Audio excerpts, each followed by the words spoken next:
So we've already talked about the Trump's Board of Peace a couple of times. The first video I did, I was a bit, no, I wouldn't say optimistic, but I was giving it a chance. It was being talked about as alternative to the UN, which, if the alternative is going to be that it's just a bunch of other dictatorships, that's not proper. If it was going to be some association of free nations, I could get behind it, but it's the former. And we already see in practice, one of the first things that this Board of Peace is going to be taking on, and was one of the first things that this was created from, is specifically Gaza.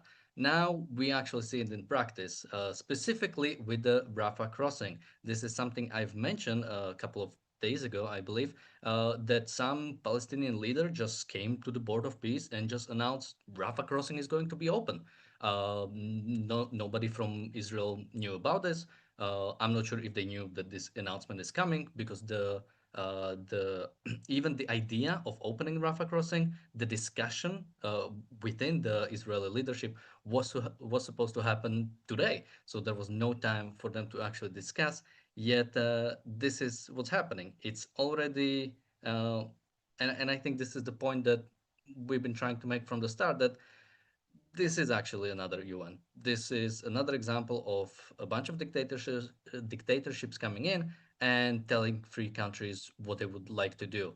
And unfortunately, I think Israel is not realizing that, yeah, it is letting itself dictate what should happen when it comes to this specific instance. So just a little bit about the Rafah crossing itself and why opening it, and we'll talk about how Israel specifically will be cooperating with this, but why Rafah crossing is important. So it's the sort of the crossing between, one of the biggest between Egypt and Gaza, that can be used for, I mean, we could talk about it being used for like weapon smuggling or providing materials or money, or even recruitment to Hamas. But I think there's even much bigger issue, and it's the idea of humanitarian aid, which is the one thing that is being talked about the most. The fact that we need to open this up for humanitarian aid without realizing what humanitarian aid actually is. It's aid to the enemy. Uh, this is still war. Hamas is still in power. Hamas is still controlling 50% of Gaza. We are not in the situation, and unfortunately, we have never been where all of Gaza is already occupied. IDF is fully discharged. Hamas is gone, and then now we have to realize, or now we have to put into practice some form of occupation for Gaza, some sort of future for Gaza, be it standalone occupation or, deporting all Palestinians, which I think at this point would be an understandable move from Israel to do. But this is not what's happening. Hamas is still in charge. Hamas and actually, Israel allowed Hamas to basically take over half of Gaza because it pulled out. And so, yeah, this humanitarian aid is another example of aiding your enemy. We cannot act as if providing even humanitarian aid to even civilian population, even if somehow we managed that none of this so-called humanitarian aid would go towards Hamas, which again is impossible. But even if so, you are feeding the civilian population that is supportive of Hamas. Palestinians still support Hamas. If you check the Palestinian survey and policy research, the polls they do, a majority of Palestinians do support Hamas. And we are not talking about like people, Palestinians in Judea and Samaria saying, because they don't feel the consequences fully, supporting Hamas. We are talking about people in Gaza. People in Gaza support Hamas. When it comes to the leadership they want to do, they want people like Marwan Barghouti to come back from jail to lead the Palestinian movement. They want somebody who can actually fully put into practice the idea of killing Jews. This is what Palestinians want right now. This is something, unfortunately, Israel has never targeted. It was never about the fact of what Palestinians stand for. It was always simply about Hamas, simply getting rid of Hamas, or one of the worst lines that I've heard from Netanyahu about freeing Palestinians from Hamas. They don't want to be freed from Hamas. They want Hamas in charge because Hamas is the organization that has been most consistent in putting the Palestinian ideas into practice, and that's why they're popular. And so we're sort of, well, first we have a super chat from Ran. Thank you so much. He says another US citizen killed by ICE in Minneapolis. Minneapolis. So I haven't seen that one. I haven't seen the story yet.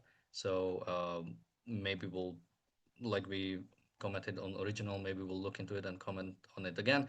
Although whenever I see something like this happen, it's very disturbing, even, even if sort of like ICE would be, in that it would be like the one improper, something like that. Seeing is always terrifying. And he says videos emerging now. So this might be a story that is just developing. So yeah, maybe we'll comment on it tomorrow. But going back into the Board of Peace, and just a little bit of updates about Board of Peace and the idea of what it's going to be. Is it going to be some association of free nations or some what James Valiant has said, the dictatorship protection racket, although he used that word for the UN, but unfortunately it might be applying here. So it looks like Canada has actually had their invite revoked by Trump, so they are no longer even invited. I think this came from the Prime Minister of Canada after his speech at the World Economic Forum that was very criticizing of Trump. And it looks like the Prime Minister of Italy and Chancellor of Germany have concerns. I think the exact line was constitutional concerns about joining. I think the main thing being that the fact that this is not some proper institution, rather some Trump's personal, and this is not like me just attacking Trump. It's straight up.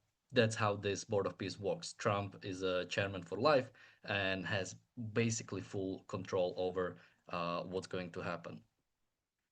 Uh, so yeah, I think the main case is happening that yeah, this is being used as a tool by terrorists.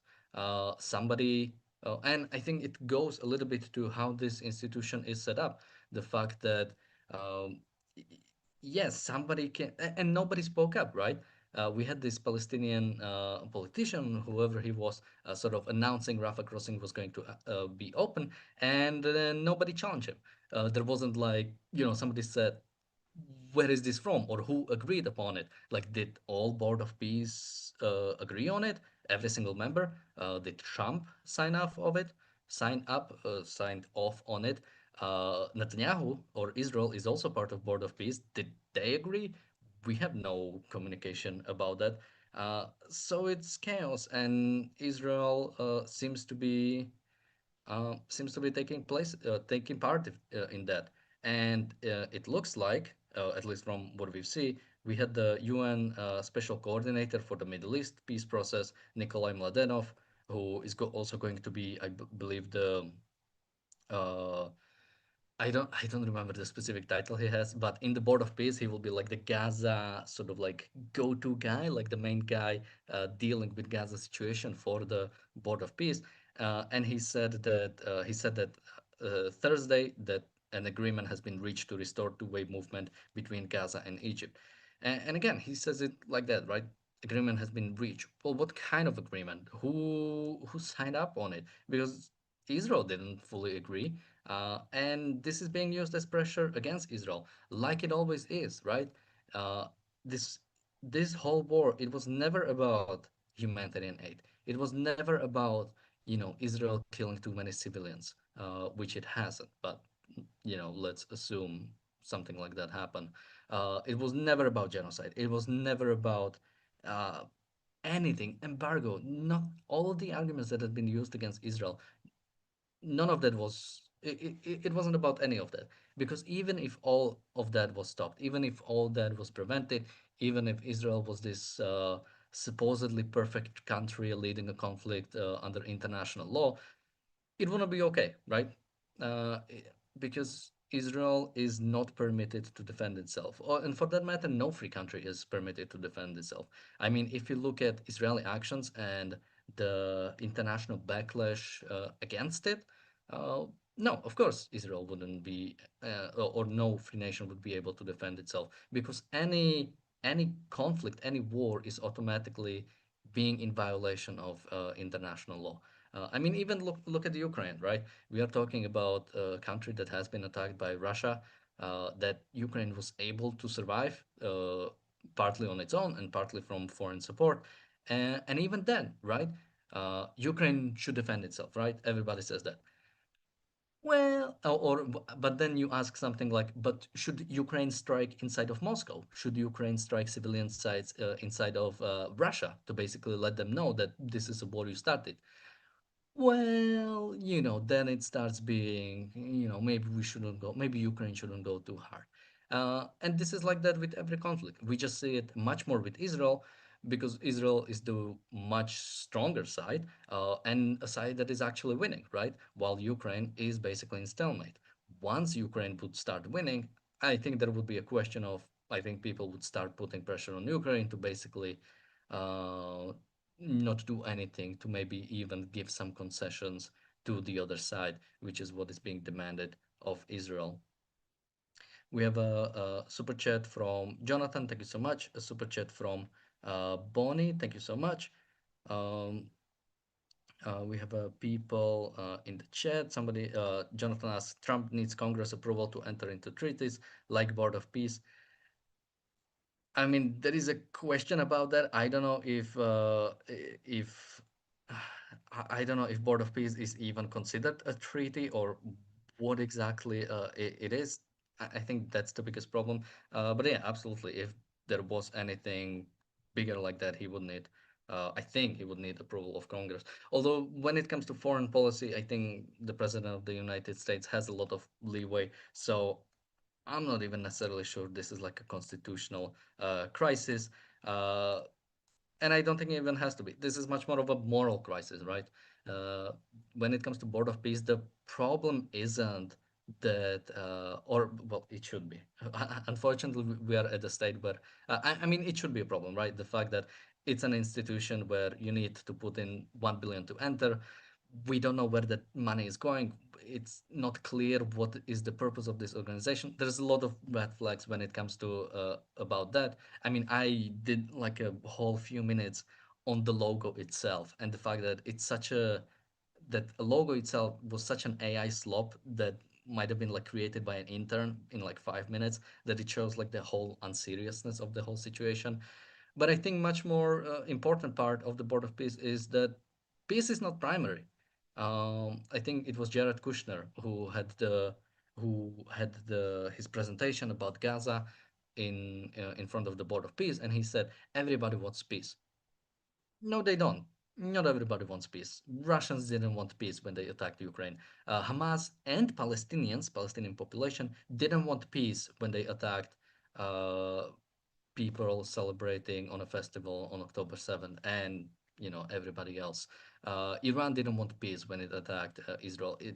And even if you go before October 7th, right, when it took American hostages, when it funded Houthis, when it funded Hezbollah, when it funded Hamas, and on and on and on, uh, they didn't want peace. It's not about peace. People don't want peace. Even dictatorship, they don't want peace. They want, I mean, justice would be one say, although it's not justice in the proper way. They simply want what they think is right. And for Palestinians, the right thing for them is to kick all of Israelis, all of Jews. Well, no, all of Israelis. I should say it's not like many Arabs would get an exception inside of Israel. Israeli Arabs were taken as hostages into Gaza, and I think there are stories of them basically not giving them any special treatment. They were Israeli or sort of Zionist state aligned first, and Arabs second. So it's much more ideological. They simply hate the West and they want to get rid of the state of Israel in its current form. People are talking about Kushner and Witkoff. Uh, ta, ta, ta. So, yeah, I mean, I guess going back a little bit into Israel, and there's been this article from and I'm trying to from Moshe Feiglin. We had him on our channel some time ago, and he had this very interesting article about sort of America, Israel, and Trump, and specifically that Israel after and this was one of the biggest things that I was afraid when it came to the election of Trump, that while Biden was in office, Netanyahu had this great thing he could do where he was basically this resistance, this influence, this wall against the bad influence coming from America. You can take the beeper operation in Hezbollah, right? America wasn't informed about that. You can take I mean, Rafah itself, right? Uh, Biden didn't want Israel to go into Rafah. Netanyahu did anyway. So he had this great thing going on, but he could sort of like, in a sense, stand up to American influence. When it comes to Trump, I don't think for some reason that he's unable to do that. And I think it's because Trump is viewed as a pro-Israeli guy. Therefore, any resistance to him is seen as you're being anti-Israeli. So then, as soon as Trump came into power, we're talking ceasefire. And remember that, right? The ceasefire that happened was basically Biden's ceasefire, a ceasefire that Biden couldn't get through for Netanyahu for I think over a year. Few days of Trump's into office, we're already. I think even before inauguration, we already had this ceasefire, right? When it comes to I mean, Netanyahu and Israel IDF was going into Gaza City. The last bastion of Hamas control was to be basically conquered. All of Gaza could have been under occupation by Netanyahu. We get another ceasefire. We are going after Iran, right? Uh, and we have different intel on this. I've heard from somebody that Trump forced Netanyahu, or basically pressured Netanyahu into not killing Khamenei. Uh, I've heard that reports that from the Israeli side that they didn't really have an opportunity to take out Khamenei. Uh, but even there, right? It was 12-day war because Trump decided. And I think sort of going back to the Moshe Feiglin's article, and people can look it up on Arutsheva. I think it should be easy to find. He says that, yeah, Netanyahu basically surrendered to whatever kind of thing America says. Israel had an opportunity, I think even for some time under Trump, had an opportunity to basically do whatever they want. Whatever they would want, America would be behind them. And I think like anything. I mean, even the fact that Israel was able to strike within Iran, I'm not sure if that could have happened under Biden with all the pressure. But it did happen under Trump, and Trump himself attacked inside of Iran. So Netanyahu had this opportunity to do whatever was needed in Gaza, and he didn't. And so now we are in this scenario where even for me it's very difficult because I often criticize for Trump for not basically having any plan, any idea, any foreign policy to speak of. But when it comes to Netanyahu, we are at a point where I don't know what his goal is. Uh, I think my prediction still stands that I think the yellow line will become the new status quo. Israel will occupy half of Gaza, the rest of will be occupied by Hamas, and Israel will basically kick the can down the road until who knows, until another attack, until a big attack from Judea and Samaria, until I mean, who knows if Iran persists? Maybe something from Iran or some new player coming into power. But fundamentally, I don't think Netanyahu really has any plan. And it's important to say, election is coming up. If election happens, I believe it has to happen this year, if I'm not mistaken. Somebody can correct me.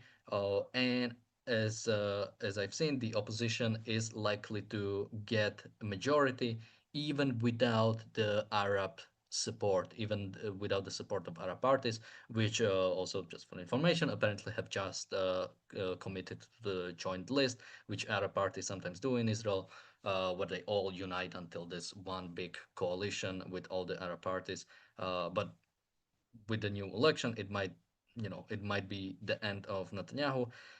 And then it's going to be a question of what is the policy on Gaza going to be, because the fact is that for the length of this war, we just had basically the one idea, right? We just had Netanyahu with some pressure from Ben Gvir and Smotrich, with the other parties. I don't think ever really having that much pressure on what was going to happen, but it was only them. Now we might go skip to the position where the pressure will be coming from the left wing parties in Israel on the policy on Gaza, and that doesn't fill me with a lot of confidence. So I think Israel had a great opportunity under the election of Trump, and somebody says Trump decides about the policy. I think at this point, yes, but I don't think this was true all the way. I think Netanyahu. I mean, Netanyahu is one of the people I would call like Trump whisperer, like people who can talk to Trump and basically convince him of anything.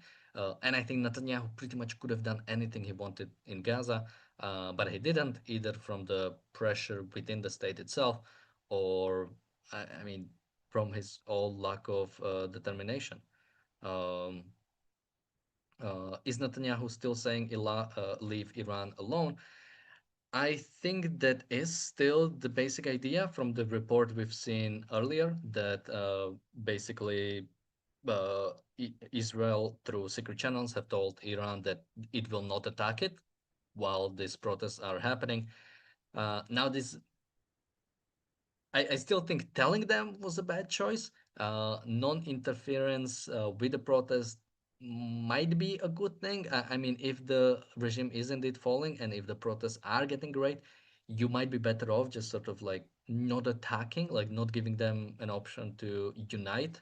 Um, but from what we've seen in the protests in the last few days, I think that they are slowing down, and I think even Iran said it might open up the internet. Yeah, not fun stuff in the last few days. We have a super chat from Jonathan. Thank you so much. He says Trump personally decides everything at Board of Peace, including successor. Once out of office, will still control Board of Peace, and these billions. It's not a government agency. I mean, yeah, all of that stands. That's what I thought was like the weirdest thing, that we might have this Board of Peace, and let's say, and Board of Peace is already authorized by the UN to handle Gaza into some extent. So let's say we get like a democratic president. Let's say we get Gavin Newsom or somebody like that, and then we have like a president of the United States like having a policy on Gaza, but the Board of Peace, which is headed by a former president of the United States, has like a different policy. It might be very um, it might be very weird situation. So we'll continue following this. Somebody says Rubio might be the most sane person in the room. That's worrying. I wouldn't say that's necessarily worrying. I wouldn't. I mean, before, I mean, it's hard to say now. I think Marco Rubio is generally a decent guy, was and has a decent policy, and I think good understanding of foreign policy. But I think his dealings with Trump are problematic. The fact that, for all the good that Marco Rubio does, he doesn't seem to have a lot of influence on Trump's administration and how much it actually commits to. Um, Yeah, but with that, I think we've mainly covered what we wanted today. So, yeah, when it comes to the Rafah crossing opening, it seems like it might be happening, which is a bad idea. Even if you prevent all the weapon smuggling, even if you prevent all the support for Hamas, even the humanitarian aid is a problem, because you are giving more fuel to your enemies. Palestinians haven't been defeated in this war, and that is one of the most important things you have to do in a war, is actually defeat the other side. And I don't mean defeat the military of the other side, but defeat the spirit of the other side that allowed this war to happen. That is not disappearing. Palestinians still want more war with Gaza. With Israel. They might just want a break. But with that, we will be back tomorrow with another episode of the Daily Objective. So join us for that. Thank you for joining me today, and bye bye.